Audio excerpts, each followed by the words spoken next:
What's our topic today? Artificial intelligence. And the question on everybody's lips is AI, as it's commonly known, going to replace us flesh and blood human writers? I am hearing this question everywhere. I imagine some of you have been thinking about it as well. And today I did a little experiment of my own. I actually put artificial intelligence to the test by asking it to write in the style of, you guessed it, Mary Rosewood. And I have to tell you something, the results actually freaked me out quite a bit. So today we're going to talk about AI. I want to talk about what I think you might be worried about, what you should be worried about, and what you shouldn't be worried about. And you're going to see for yourself how AI thinks I write, and you can let me know if my job is in jeopardy. I'll welcome your opinion. I have to be honest. The results did make me uncomfortable, but they were also a little bit flattering. Got to be honest. So stick around and you will see what I mean. Okay. So let me introduce myself. For those of you who don't know me, who maybe are new to this live stream, which happens most weeks on Wednesday at 1 p.m. Pacific time on my YouTube channel. And if you're here now watching, I hope you'll subscribe to the channel. That would be lovely. Then you'll know when I go live again. My name is Mary Rosewood. I'm best known as an author of middle grade fiction, which are the kind of books that are published for the 8 to 12-year-old reader. It's a great fit for me because I actually like being able to write both for a reader who's really enthusiastic about reading and probably a pretty good reader and is thinking about life in a way that we think about life at that age when we're just starting to kind of glimpse over the crest of childhood into what lies beyond. We're filled with questions. We think about the future. Our minds tend to be wide open. And so it's for me, as an imaginative writer, I like thinking about science-y topics, futuristic topics. So this whole topic of AI is really, really kind of fascinating to me. So you might know my middle grade books. There's a series called The Incorrigible Children of Ashton Place, which is set in Victorian England. And I'm telling you that for a reason, which we will come to in a little bit. So bear that in mind, that I have written 6 books written in the style, in a sense of a kind of a Victorian type voice. All right. What else am I? I'm also the founder of Path of the Storyteller, which is my own platform for teaching and mentoring writers. And I think this is also relevant to our topic today, because one of the things that I believe wholeheartedly is that nothing is better for a writer's career than to learn their craft at the very highest level that they're capable of. And I push my students, some of whom are here watching live, to really become masters of story structure and writing craft, and to take their work and their readers very seriously. So that's just a little bit of a peek at where I'm coming from in terms of my literary values, what I teach, and how I support my students in their own development as writers. One of the things that you can do, if that appeals to you and you're not already part of the Path of the Storyteller family, is to get over to the website and help yourself to a freebie that I have there. Let's see if I can get the link up for you. Yeah, here it is. It's a collection of writing prompts that I created that are designed to guide you through story structure, and you can download them for free at www.pathofthestoryteller.com/challenge. That will give you something fun to work on, give you a little bit of a taste of story structure if that topic is new to you, and it will put you on my email list, which I would love, because we've got some exciting news coming up. In the month of July, we are going to be welcoming new students into the Path of the Storyteller program this month. So enrollment's coming up, and I want you to be on the email list so you don't miss that news. Got it? Okay. I want to say a quick hello to the folks who are here live, who were so helpful in identifying my audio problem. Greetings to all of you. And I can see you're here by name. So glad to see you here. Facebook user, I don't know exactly who you are, but I'll find out later when I go peek on Facebook and see who is leaving these helpful comments. I really appreciate you being here, and the other folks who I can see are here live as well. Live. That word, live, takes on a special connotation when we are talking about artificial intelligence, doesn't it? Well, listen, artificial intelligence, which most of us have heard of, I think, at this point, it's just been everywhere in the news. And I would be surprised if most of you out there haven't at least attempted to experiment with it in the form of ChatGPT, which is this, sort of online expression of AI that you can go in and have conversations, ask it to do stuff for you. There's a component of artificial intelligence right now being added to all kinds of products and services and software applications that are now offering to do some of your thinking for you, like happy little robot assistants, like a Roomba on steroids. Like, it can go and do research for you, and it can write draft blog posts for you, and it can check your grammar, and it can do all of these things. So I'm not going to dive deep into the tech end of AI because that is a little bit outside my expertise. But what I do want to start by talking about are the concerns that are expressing themselves already in the world of publishing and in the world of writing. I was at a group coffee last week with some friends who are all writers, and a bunch of them are independently published writers. And they were quite hot under the collar about something that had happened, which they had noticed that there was an absolute flood of AI generated content on Amazon. And these are the independently published writers that I'm talking about are very professional and very successful. And what they were observing was that there was now just a heap of kind of junk content that had been uploaded as mostly YA books, interestingly. And that it was like, somebody had tinkled in the pool. It had sort of ruined the experience of a reader looking for a book in this way, because now most of what they were sorting through was junk.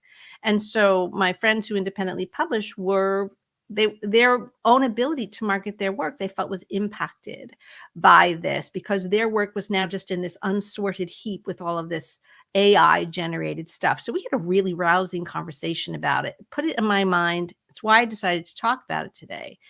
I do have some cautionary tales. I hope I have some reassuring words. And most entertainingly, I do have the results of my own experiment. I just want to say, as another disclaimer, this landscape obviously is changing.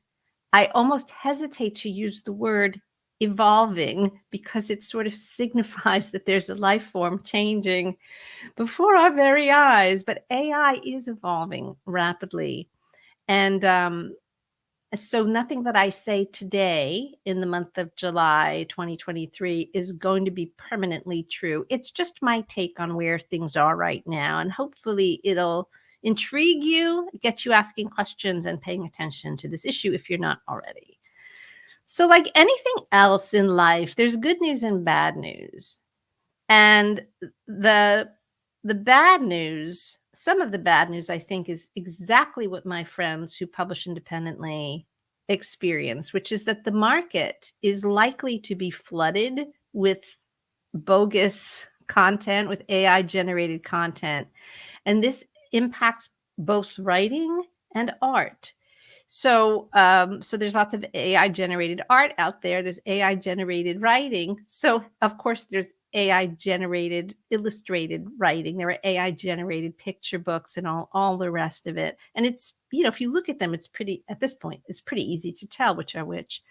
But in a platform that has no gatekeepers, like, for example, people who self-publish on Amazon, all of this stuff is now in this, unsorted pile. So this is really kind of a bummer for indie authors. And I just want to say it's kind of a disclaimer. I have not published independently myself. I am a traditionally published author.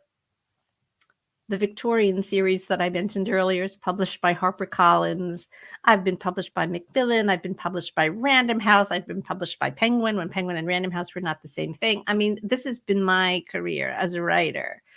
But indie authors have my utmost respect. And it took a little while, right, for indie authors who are professional, who are serious professional writers to kind of get over and sort of nudge the public perception over this initial suspicion that, oh, if there are no gatekeepers, then it's just, the amateurs are going to flood in. And they worked really hard. Like the professional indie authors worked really hard to demonstrate that no, a writer who is a professional is going to be professional no matter how they publish. Are there still a lot of amateurs publishing on Amazon? Yes, of course there are. And a lot of them are publishing for their own entertainment. They write a book and they put it up and 10 of their friends download it. And that's the end of it. That's not the kind of writers I'm talking about. I'm talking about writers who have huge followings. They make plenty of money. They've got really good careers going on. And often in genres like romance or mystery or sci-fi, where the readers attach to the author and, they can really build a great career by offering their books directly to their readers. Super professional. Somebody tinkled in the pool, right? So AI is now going to create a little problem, and it sort of sets them back because now this question has been, reawakened, like, oh, so independent publishing is just going to be the province of AI generated schlock. So I feel badly for indie authors. I think it's a battle that they fought and won in the past, and I think they'll fight and win it again. But it's going to be a bummer for them for a while. So that's one, I think, unfortunate outcome.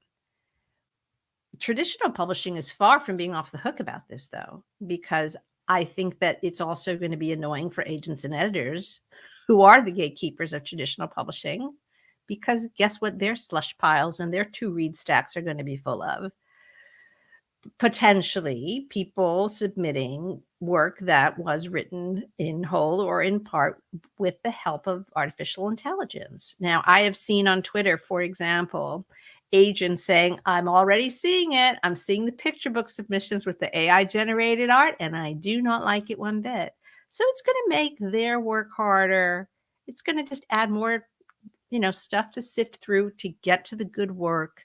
That's going to impact those of you who are submitting to agents and editors, because they're going to be, cranky and exhausted. And it's going to be, even harder for them to, get through the slush and really get to the work of serious writers who are trying to break into the business and, get published and have careers. So that's also kind of a bummer. So next time you see an agent or an editor who looks exhausted, give them a hug if they want it, or give them a virtual hug if they don't want an actual hug.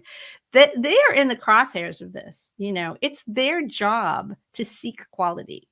And so the more junk that gets thrown on their desks, the sadder it is and the more coffee they're going to need. So big hugs to all agents and editors out there who are just trying to get like good books out of the pile and into the publishing process and ultimately into the hands of readers. That is the whole point. The other people who are going to be impacted and are already impacted by this, of course, are the lawyers. Now, some of you may say, well, I don't usually feel sympathy for lawyers, but consider it is kind of interesting. It's a bummer for indie authors. It's annoying for agents and editors. I would say that this is going to be interesting for the lawyers because it raises questions about authorship, ownership. Who owns the copyright, right, on an AI generated work? And of course, I don't expect that ChatGPT is going to be writing novels without human intervention and submitting them for trademark and copyright claims. That's not what I'm anticipating. But I do anticipate that there are people who see an opportunity, who think, well, this is great. I can use ChatGPT to write a 12-book series over the weekend and get, just kind of get it out there. But in fact, if that happens, like, who wrote it? Is that copyrightable work? It's a complicated question because, as I'm sure some of you know, ChatGPT functions by having read everything that's available to read. And so its understanding of how to write is derivative. One could argue that the same is true of you and me, that our writing, our sense of what a good story is based to a large extent on our lives as readers, on our experience of culture, which is something that we absorb, right? It's not inherent in us. The uh, the rhythms of Shakespeare's language, I didn't invent them. And if I decide to use a little touch of iambic pentameter in my own writing, it's in a sense derivative of my reading. So you see right away that there's a kind of technological philosopher job that's opened up to sort of sort these things out. But in the meantime, the lawyers have to negotiate contracts and decide who gets paid for what and who owns what. Those of you who are really following the news about this know that this is playing out in the real world. Writers who work for film and television and some other forms are unionized. This is not the case for novelists, but the union that represents writers for film and television is the Writers Guild, WGA, Writers Guild of America, and they're on strike right now for a variety of reasons, not all having to do with AI, but some of them have to do with AI, because establishing who the author is of a television episode or a screenplay determines who gets paid. Sometimes a script will have writers, and then the studio will hire different writers to revise it. And then they might hire a third writer to do a polish, a fourth writer to punch up the jokes. I mean, this is just the way Hollywood works. It's a somewhat different process. So depending on who wrote what and in what order, it makes a big difference about who actually owns it and gets the money. So there are issues having to do with, well, what if somebody decides to let AI do a pass at a script? Right? So interesting, puzzling, but this is real world right now. There are writers on picket lines right now trying to just sort of solve this problem. So this is this kinds of stuff that you sort of want to know is going on as writers. It may not impact you today, but it could well impact you in the future. All right. So I want to now sort of toggle to something positive, which is that I think one of the positive outcomes that rises from this new environment where there's like a superpower, an artificially generated superpower to create somewhat derivative, soulless, sort of formulaic material, is that there's really never been a better time to be the kind of writer who strives for excellence. And I say this from the bottom of my heart. I really believe this to be true. I really mean it. I've always felt that writers should strive to be the best writers that they can be, that they should not settle for some kind of,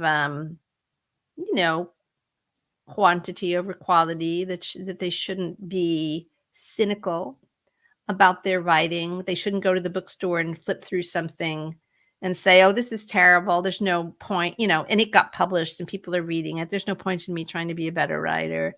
It doesn't matter. The readers don't care if it's good or bad. It's so untrue. It's really untrue. And so I have always leaned toward striving to be the kind of writer who takes the time to master your craft, to learn story structure, to learn writing craft, to do the work, to put in the time, that you can take a swing at writing the sort of book that will last longer than you will. The kind of book that I'm sure you have on your shelves right now. A book that's got a 50th anniversary sticker on it, or a 75th anniversary sticker on it, or a book that was written recently that has that kind of quality, that staying power, right? So why not? Stories are really, in a sense, eternal. Stories have this incredible quality of being part of the whole human condition, back to antiquity and beyond. Humans emerged at some point in the past, and with them came the ability, the inclination to think in story and to tell story and to be deeply satisfied by the shape of story. So I encourage my students to put on their ambition for quality and just really swing for the fences. And I don't say that to make them feel bad. I say that to excite them and to say, and here are the tools that are going to help you do that. So that's really fundamental to my practice of training and mentoring writers. And it's at the core of my own approach to my own writing. This is where AI can't catch up. It's not going to be able to do that. And so I encourage you to feel good about how hard it might be and how long it might take and how much you might have to study and practice in order to be that kind of writer who writes really good stuff, like durable stuff. Because that's what we're going to need. No one will ever mistake it for something written by ChatGPT. So that is I hope something that can feel a little inspiring. My opinion of what ChatGPT can do in the future is, of course, conjecture because it is changing. But it can never tell the stories that only you can tell. It cannot tell the stories of your heart. It cannot write with any kind of lived experience of being human. It cannot write with the emotional truth of being human. And I mean, it can't imagine fully three-dimensional characters either as protagonists or as secondary characters with real heart and soul and motivation. And I think that you all know that the kind of characters that we encounter in the kinds of books that have that durable, lasting quality, these characters, they feel almost beyond real. They have this quality of leaping off the page and into the culture, right? That they have a life even outside of the books that they came from. And I'm going to go out on a limb and say, I just don't think ChatGPT is ever going to be able to give birth to the kind of character that, even though it too is fictional, almost transcends the sense of reality that real human beings have. So I think ChatGPT is not going to get there. Now, what is ChatGPT doing today? What is it doing today? Well, I can tell you what it did this morning. I decided to put it to the test because it's all very well for me to share my ideas and my values with you and my sort of take on what we should and shouldn't be worried about, But I thought, let me just see what it can do. So what I did is I asked ChatGPT to give me the weather forecast. I wanted to give it some kind of like neutral content. I didn't want to tell it like to write something thrilling. I thought, let me ask it to do something really neutral.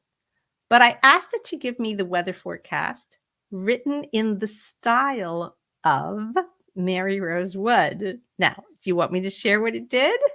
I think you can. I think you can come along with me on this crazy ride. All right.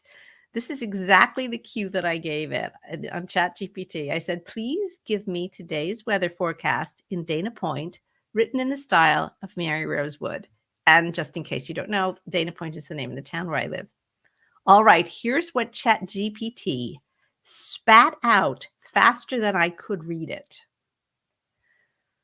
Ladies and gentlemen, prepare yourselves for a lyrical journey into the realms of meteorological prose, inspired by the splendid literary stylings of the esteemed Mary Rose Wood. Let us unveil the delightful tapestry that encapsulates today's weather forecast in the enchanting coastal town of Dana Point. It's quite long, by the way, so I'm going to maybe edit a little, but I will go on. In the kingdom of Dana Point, where waves waltz upon the shores with grace, the celestial choreography reveals a tableau of atmospheric marvels. As the sun emerges from its slumber, painting the horizon with hues of golden tangerine, a new day unfurls like a delicate blossom on a spring morn. O fair denizens of this seaside paradise, rejoice, for today the sky dons its celestial canvas, adorned with wisps of diaphanous clouds that pirouette upon the azure expanse, the sun radiant and resplendent, etc., etc. Let me go on. There's a bit about gentle zephyrs whispering from the ocean's heart. They embark on their serenade, carrying the tang of brine and the scent of blossoming coastal flora. Roving seabirds soar across the heavens, etc., etc. As the day progresses, the temperature ascends with the grace of a soaring albatross.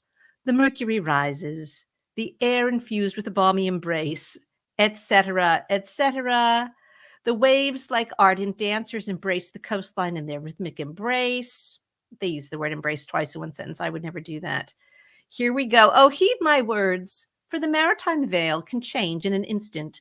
In the late afternoon, as the sun begins its descent, a playful tempest may sweep across the panorama. Fear not, for these tempestuous interludes are but fleeting, a mere interlude in nature's symphony. They bless the land with a gentle shower, rejuvenating the earth and nurturing the blooms that grace this idyllic realm.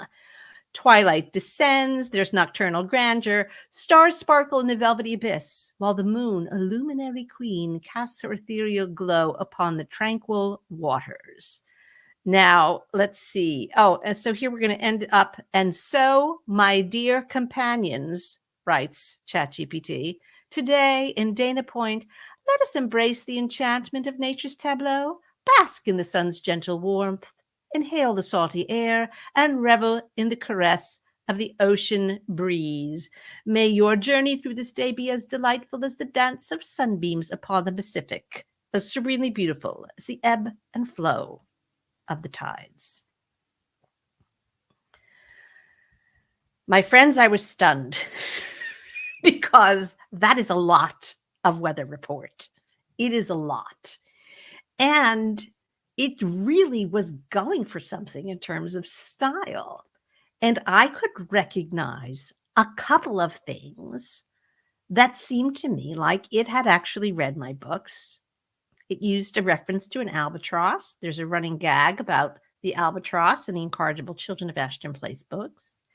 It did things like address the reader, and so my dear companions, right? Which is something, a technique called the intrusive narrator that I also use in the Incorrigible Children books.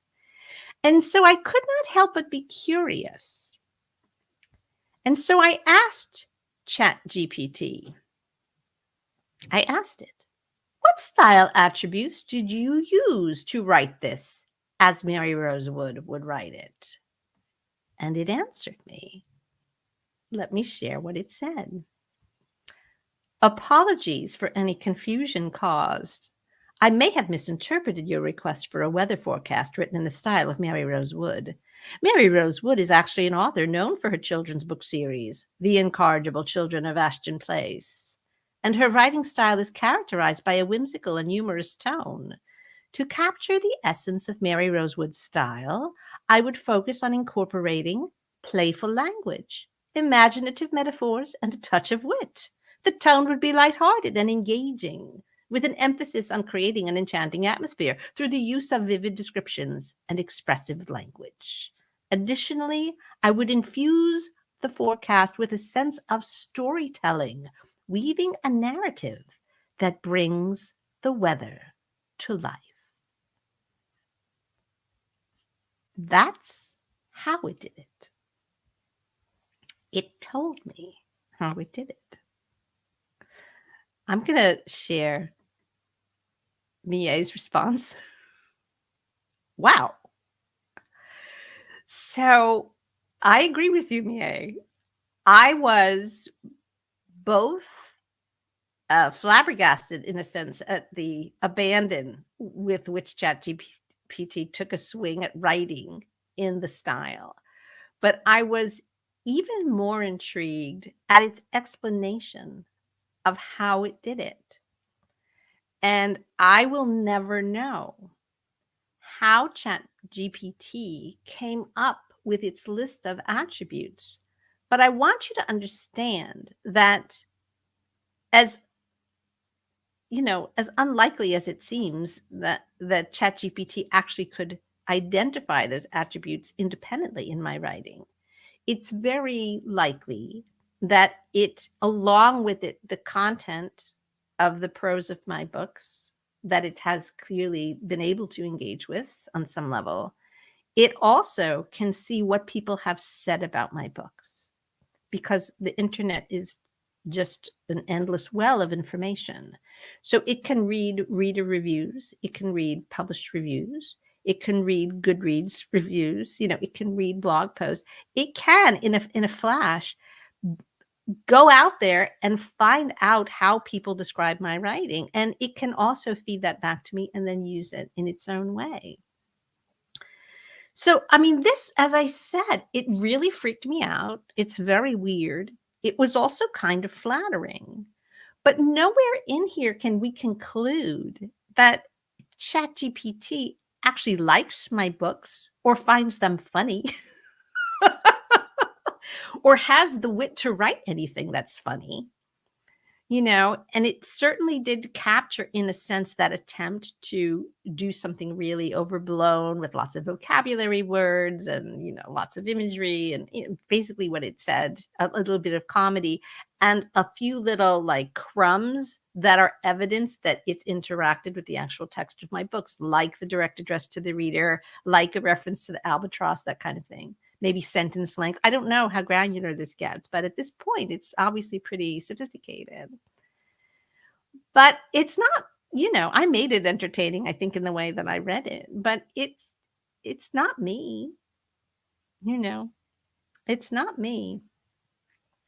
So that's the result of my experiment, and I just want to share it with you because this is where the technology is right now.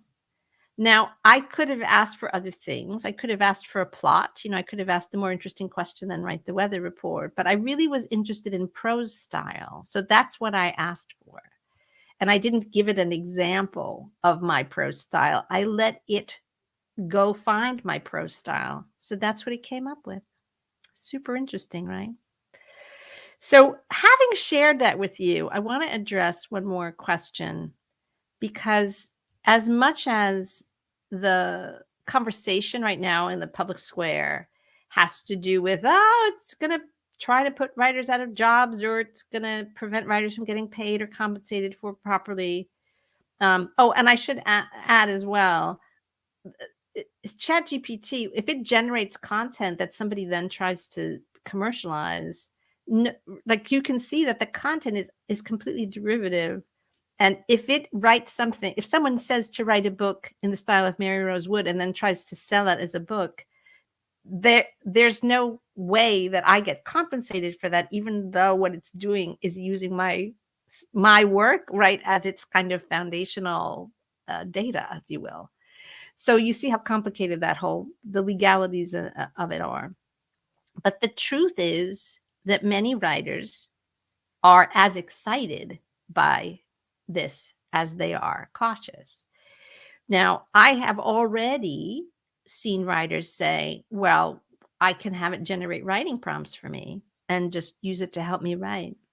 I can have it brainstorm titles for me, and I can choose the one that I like, or just let the brainstormed list of titles help me think of the right title for my book. I see nothing wrong with this, right? Maybe I can get it to recommend comparable titles, right? We're often asked as writers, if we write a query letter, for example, to name comp titles.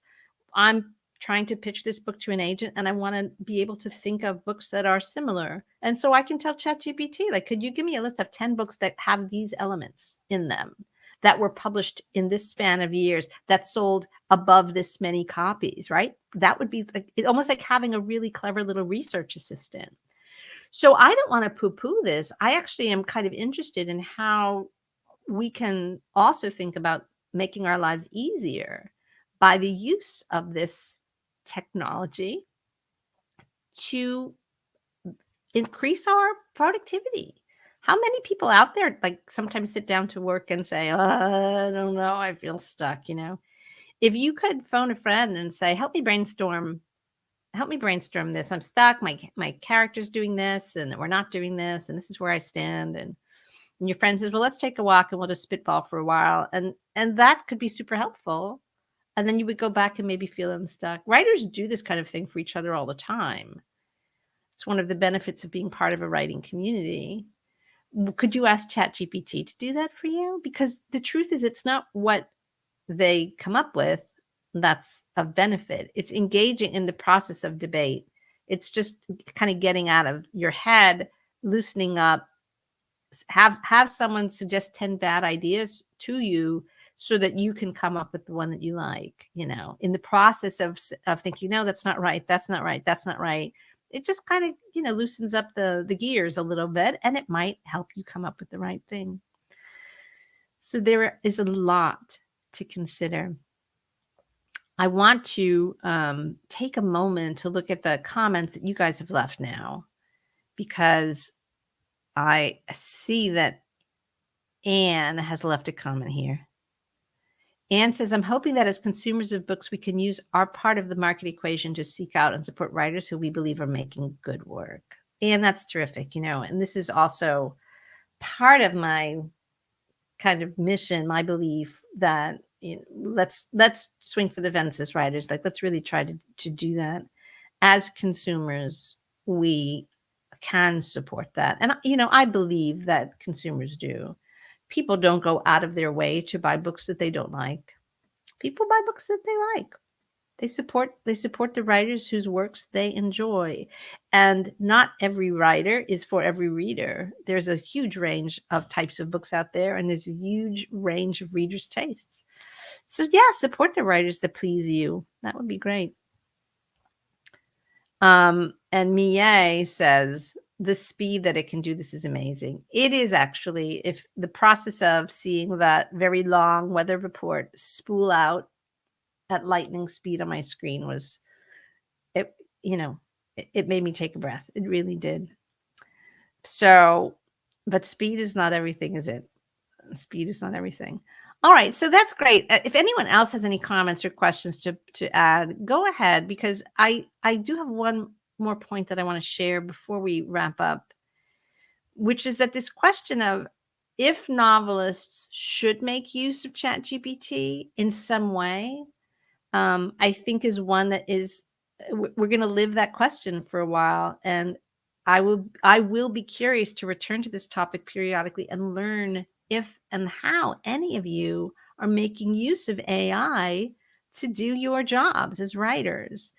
But I thought that the question for the moment could best be solved by doing, can you guess? I asked ChatGPT what it thought. So here's the question that I put to ChatGPT. Should novelists use ChatGPT to help them write fiction? Straight to the horse's mouth, right? So let's go. So what did ChatGPT say? The use of ChatGPT or similar language models as a tool for novelists is a subjective matter and depends on personal preference and writing style. Some novelists might find it useful, while others may prefer not to rely on them heavily. All right, this is the interesting part. Here are a few points to consider when deciding whether to use ChatGPT as a tool for writing fiction. So here are the pros and cons according to ChatGPT. The first pro is generating ideas, which I've just talked about. And I think that's kind of an interesting, it's an interesting argument. I can't really argue with that. ChatGPT says it can be a valuable resource for brainstorming ideas, creating character profiles, or exploring potential plot lines. By interacting with the model, you can gain inspiration and generate new concepts. So kind of that idea of just using it to get your juices flowing so that you can be the one to make stuff up. Overcoming writer's block is its second pro on the list. If you find yourself stuck in your writing process, ChatGPT can help you get unstuck by providing suggestions, perspectives, creative prompts, and contribute to story development. So that's kind of interesting. Here's a third pro that ChatGPT puts in its own defense as an aid to novelists: exploring character voices. And here's the explanation. Language models can mimic different writing styles or personalities. You can engage with ChatGPT in character mode, assuming the voice and mannerisms of your characters to better understand their perspectives and dialogue patterns. So this gets on a bit thin ice for me, right? Because where is ChatGPT getting those dialogue patterns? From other people's books. It's getting them from other people's books and, a wealth of other places, I'm sure, a wealth of sources. But, you know, this is where you just have to be mindful of what it might mean to go to that level of specificity with using this kind of assistance. Lastly, as an argument in favor, ChatGPT says editing and revision. Language models can assist with proofreading and grammar checks. By feeding your draft into ChatGPT, you can receive suggestions for improvements and catch errors that may have been overlooked. Now, anybody who uses Microsoft Word or I'm sure Scrivener has this as well, or any word processing type application that already has a grammar checker and a spell checker built in is already, in a sense, using AI. And so this additional ability to say, well, I thought your second act was a little slow. Maybe the opening could be punched up, those kinds of notes. I'm not sure where the authority will come from within ChatGPT to really give you those kinds of notes, but it's saying that it can. All right. And then here's ChatGPT's own confession about why it might not be such a good idea to use it to help you write. And the first one, of course, is originality and voice. Over-reliance on ChatGPT may result in a story that lacks personal style and feels derivative. It is important to maintain your unique voice and creative vision as a novelist. I could not have said it better myself. So let ChatGPT convince you on this point. Originality and voice will always be the province of the writer, by which I mean you, me, and the other human writers out there. Here's an interesting caveat as well. ChatGPT says story coherence and structure are not its strong suit. Language models excel at generating text, but may not always provide coherent or well-structured narrative arcs. It's essential to carefully evaluate the suggestions and ensure they align with your storytelling goals. So what ChatGPT is confessing here, not only originality and voice are the province of the human writer, but so is story structure. And those of you who know how I feel about story structure can imagine how glad it makes me to hear ChatGPT admit that the actual role of the storyteller is a human role that cannot be replaced. And the third one, interestingly, is dependency and limitations. Relying too heavily on ChatGPT, says ChatGPT, can hinder your development as a writer. It's crucial to continue honing your craft, exploring traditional writing techniques, and engaging with real readers and feedback. Can you imagine how this made my heart sing? ChatGPT and I are in complete agreement on these 3 points, which are the limitations of AI. It cannot offer your originality and authentic voice. It cannot do a bang up job of story structure. It's just not a storyteller. Storytelling is a human activity. And it advises you, rather than to become dependent on ChatGPT, go find a human mentor and study. Develop your craft. Develop as a writer. It's fantastic. So I want to end with that really good news, that those 3 points of perfect alignment between what I say week after week on this YouTube channel and what I say to my students, what I say inside the Path to Storyteller program, and what ChatGPT has to say about whether we should rely upon it to help us write.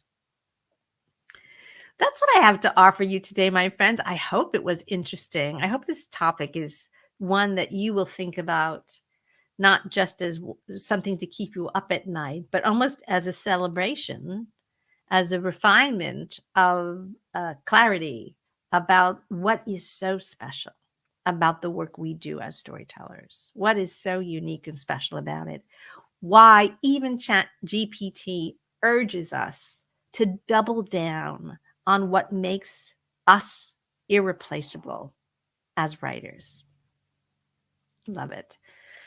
All right, gang. Thank you so much for being here today live, for participating, for listening. If you're watching the replay, thank you so much. If you have comments, you can leave them in the comment section below the video and I will read them and we can have a conversation about it. If you're new to the YouTube channel, I hope you will subscribe. If this content entertains you or interested you, give it a thumbs up, please. I would appreciate that so much. And if you are interested in some writing prompts that were not created by artificial intelligence, but by me, please head over to that link, www.pathofthestoryteller.com/challenge, get the free download and get to work. It's all completely 100% human made.